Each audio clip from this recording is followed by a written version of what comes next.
Il y a un deuxième projet qui nous fait beaucoup de plaisir et qu'on a eu envie de partager avec vous. Brigitte Bornemann et Marc Legal vont se succéder pour en parler pendant que j'installe une petite vidéo qui passera en fond d'écran. Là, on parle des énergies de la mer et on parle d'une initiative qui associe les jeunes. J'en profite d'ailleurs pour saluer la présence de Climate et d'autres organisations de jeunes dans la salle. On était le week-end dernier à la COI, on a parlé océan, on a parlé climat, on a parlé solutions. C'est vraiment essentiel pour nous d'arriver à avoir cette mobilisation qui se continue et qui se perpétue. Brigitte, Marc, c'est à vous. Merci beaucoup. Merci Nicolas d'abord de nous donner ce temps de parole qui est bien évidemment précieux et on veut l'utiliser au mieux. Notre métier, c'est d'abord d'informer.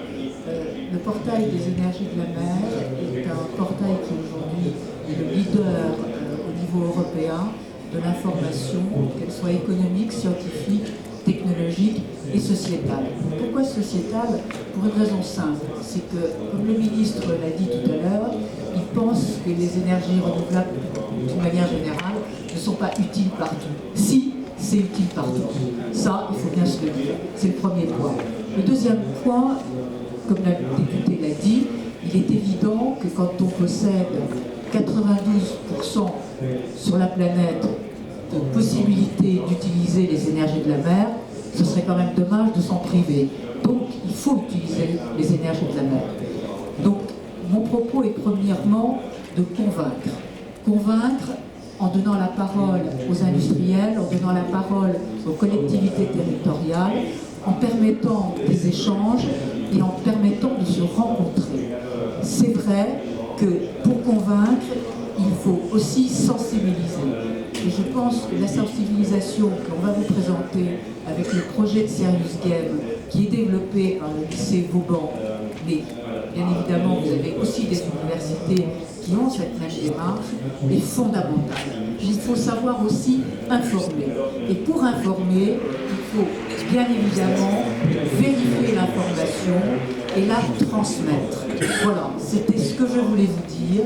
Et je pense que Green Cross fait partie des associations comme bien d'autres. Je vois Dominique qui est devant, mais nous faisons partie de ceux qui partageons. Et partager, c'est l'avenir. Notre projet est monté en partenariat avec Mehdi Alaoui Makri qui organise au Maroc tous les ans le Forum de la mer, c'est se passe à El Jadida au mois de mai. Son travail est important et il faut soutenir ce genre d'initiative. Nous le faisons et nous partageons avec lui une ambition, c'est celle de mieux utiliser tout en protégeant les océans et les mers. Merci.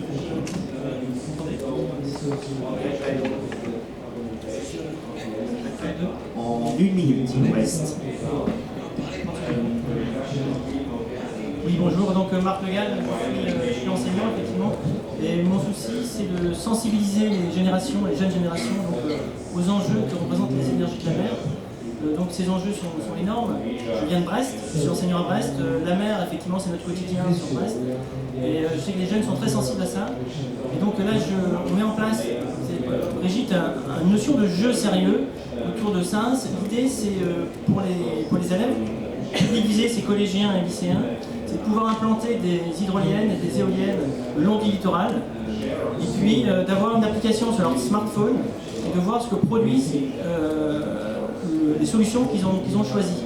Alors évidemment, ces solutions seront calées sur, c'est important, vont être calées sur les courants marins effectifs, le jour où ils consultent, et également sur les vents, les conditions de vent, dans la zone où ils ont implanté leurs éoliennes.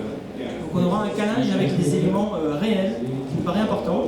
Donc l'illustration que j'ai à chaque fois, c'est que j'imagine dans ma classe les élèves qui regardent par la fenêtre, et puis qui voient qu'il y a du vent, et puis ils vont se précipiter sur leur smartphone pour voir combien de mégawatts produisent leurs solutions.